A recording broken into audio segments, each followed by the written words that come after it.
Mumbai local की खिड़की के बाहर सुबह का शहर तेजी से भाग रहा था। ऊंची इमारतें, फ्लाईओवर और उनके बीच कहीं खोई हुई छोटी गलियां।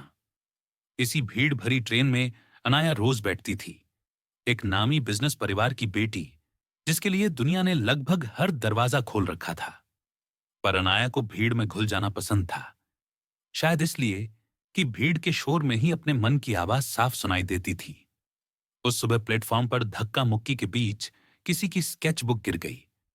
पन्नों में मुंबई की जीनी सी रेखाएं, समुद्र, फेरी वाले और एक जर्जर पुल, इतनी जीवंत कि जैसे पन्नों में हवा बह रही हो।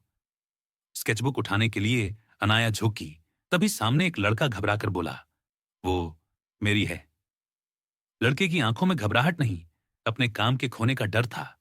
कपड़े साधारण, चेहरा साफ और बातों में झिझक। तुम स्केच बनाते हो? अनाया ने पूछा। हाँ, कभी कभी। असल काम तो डिलीवरी का है। उसने मुस्कुराने की कोशिश की। नाम है आर्यन। अगले कुछ दिनों में अनाया ने उसी बोगी में जगह लेना शुरू कर दिया। ट्रेन की गति और दो स्टेशनों के बीच के 5 मिनट उनके हिस्से की दुनिया बन गए।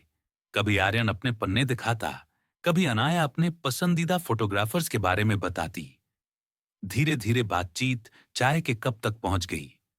आर्यन ने एक दिन बताया, मां सिलाई करती हैं, मैं सुबह डिलीवरी, दिन में 8 क्लास बच्चों को और रात में अपने स्केच। सपनों का किराया देना पड़ता है ना? अनाया ने रूखी हंसी में दर्द सुन लिया। यहां सपनों की ईएमआई भी चलती है। कहानी का मोड़ तब आया जब अनाया के ऑफिस, उसके पिता की फर्म को एक कैंपेन के लिए शहर के असली चेहरों की झलक चाहिए थी। एजेंसियां पिच कर रही थीं, सब कुछ परफेक्ट, पर किसी में शहर की धड़कन नहीं थी। अनाया ने धीरे से कहा, एक लड़के को जानती हूं, उसके स्केच में शहर सांस लेता है। बोर्ड रूम की चमकदार मेज पर शक की लकीरें दौड़ी। कौन? कौन सा पोर्टफोलियो? कौन सी डिग्री? उसने बस इतना कहा। डिग्री नहीं, नजर है। आर्यन को कंपनी में बुलाया गया। कॉन्फ्रेंस रूम की सफेद दीवारें और कांच की ठंडक में वह थोड़ी सिकुड़ गया। पर जब उसने पन्ने खोले, कमरा अचानक गर्म हो गया। खानों के स्टॉल से उठती भाप, लोकल के डिब्बे में खिलखिलाती मुस्कानें, बारिश में भीगती दरी बिछी किताबें, दफ्तर से लौटते मजदूरों के कंधों का झुकाव। उसके स्केच शहर की भाषा बोलते थे। कंपनी ने पायलट प्रोजेक्ट दिया। फीस मामूली थी, पर पहली बार किसी ने उसके हुनर की रसीद काटी थी। ये उसके लिए अमूल्य था। इसी बीच अनाया और आर्यन की दोस्ती अनकही मोहब्बत में ढल रही थी, बिना इत्र के भीनी सी खुशबू की तरह। एक शाम मरीन ड्राइव पर आर्यन ने कहा, तुम्हारे साथ हर चीज आसान लगती है, पर सच तो यह है कि हमारी दुनिया अलग है। अनाया ने समुद्र की ओर देखा। दुनिया अलग है, पर आकाश एक ही है। और प्रेम, उसे पते नहीं चाहिए, बस रास्ता चाहिए। रास्ते में सबसे पहले दीवार आई, अनाया का घर। उसके पिता समर मल्होत्रा, शहर के बड़े बिल्डर, जिनके पास हर समस्या का वास्तु था, पर रिश्तों के नक्शे में लचीलेपन की जगह कम। एक डिनर पर अनाया ने बात छेड़ी, डैड एक आर्टिस्ट है, उसका काम दिखाना है। समर ने देखा, फिर बोला, काम दिखाओ पर दायरा समझाओ। तुम्हारा और उसका स्तर अलग है।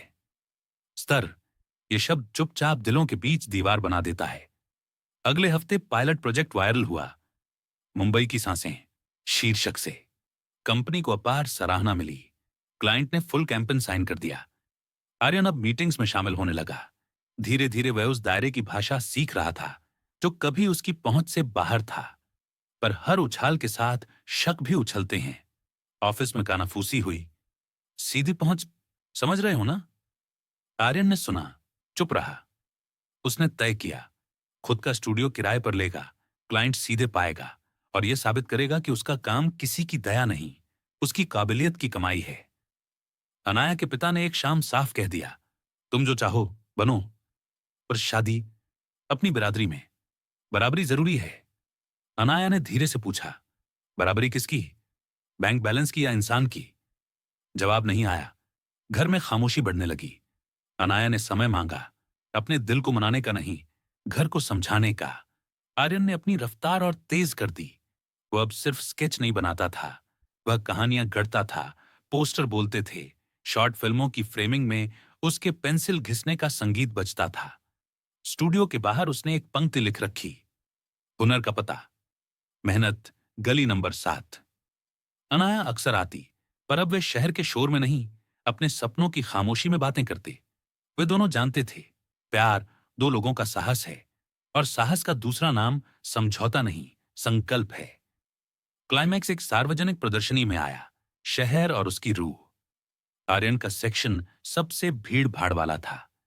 मीडिया, क्लाइंट्स और अनाया का परिवार सब मौजूद।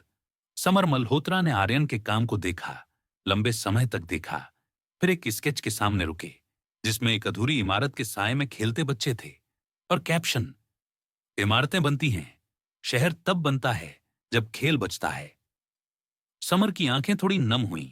शायद पहली बार किसी कला ने उनकी सख्त गणनाओं में थोड़ी नमी छोड़ी। प्रेस के सामने एक पत्रकार ने प्रश्न दागा, आपकी बेटी और यह आर्टिस्ट। कमरा ठहर गया। समर ने अनाया की तरफ देखा, फिर आर्यन की तरफ। कुछ सेकंड जो हर जीवन में कभी कभी आते हैं, जब निर्णय सिर्फ व्यक्तिगत नहीं होते, वे उदाहरण बनते हैं। समर ने कहा, बराबरी का अर्थ दौलत से नहीं, दृष्टि से है। जिसने शहर को ऐसे देखा, वह मेरी बेटी की दुनिया को भी समझ सकेगा। अगर वे दोनों साथ अपने रास्ते बनाना चाहते हैं, तो मेरी ओर से इज्जत उनके साथ है। हॉल में तालियां गूंजी, पर उससे पहले अनाया की आंखों में जो चमक आई, वही असली स्वीकृति थी। आर्यन ने कुछ नहीं कहा, सिर्फ सिर झुका दिया। उसने जान लिया, प्यार जीत गया है, किसी पर नहीं, अपनी आशंकाओं पर। इसके बाद कहानी सरल नहीं हुई, पर सधी हुई जरूर हो गई। अनाया ने घर की कंपनी में इम्पैक्ट कम्युनिकेशन वर्टिकल शुरू किया, जहां शहर के असली मसलों पर आर्टिस्ट्स, फिल्म मेकर और स्ट्रीट क्रिएटर्स के साथ मिलकर काम होने लगा। आर्यन ने स्टूडियो को एक कलेक्टिव में बदला, रूह ए शहर, जहां हर हफ्ते मुफ्त वर्कशॉप होती और कॉलेज के बच्चों को असाइनमेंट्स मिलते, ताकि हुनर के साथ जेब भी भरे। वे दोनों साथ रहे, कभी अपने अपने प्रोजेक्ट्स पर, कभी एक दूसरे के सहारे। घरों की दूरी कम हुई और रिश्ते बराबरी के असली मायने सीखते गए। एक शाम मरीन ड्राइव पर वही हवा, वही समुद्र। आर्यन ने धीरे से कहा, तुम्हें पता है, मुझे अब डर नहीं लगता, मेरी औकात से नहीं, तुम्हारे स्तर से भी नहीं। अनाया ने मुस्कुराकर पूछा, क्यों? वो बोला, क्योंकि हमने एक दूसरे के लिए स्तर की परिभाषा बदल दी है। अब हमारा स्तर है एक दूसरे की नजर में, और वहां हम बराबर हैं। उसी रात वे दोनों अपनी सबसे पसंदीदा जगह, लोकल ट्रेन की वही बोगी में बैठे। खिड़की के बाहर शहर फिर भाग रहा था, और भीतर दो दिल एक ही रफ्तार में धड़क रहे थे। प्लेटफॉर्म पर ट्रेन रुकी तो आर्यन ने जेब से एक छोटा सा स्केच निकाला, दो किनारों के बीच बना एक पुल, जिस पर लिखा था, हम। अनाया ने स्केच को सीने से लगाया। अब कोई किनारा अकेला नहीं। प्यार की यही सादगी है, जब वह असमानता को अद्वितीयता बना दे, जब वह दायरे नहीं बांधे बल्कि रास्ते खोल दे, और जब वह यह समझा दे कि अमीरी गरीबी बैंक खाते में लिखी संख्याएं हैं, दिल के खाते में नहीं। और दिल के खाते में सबसे बड़ा ब्याज, भरोसा, लिखा जाता है।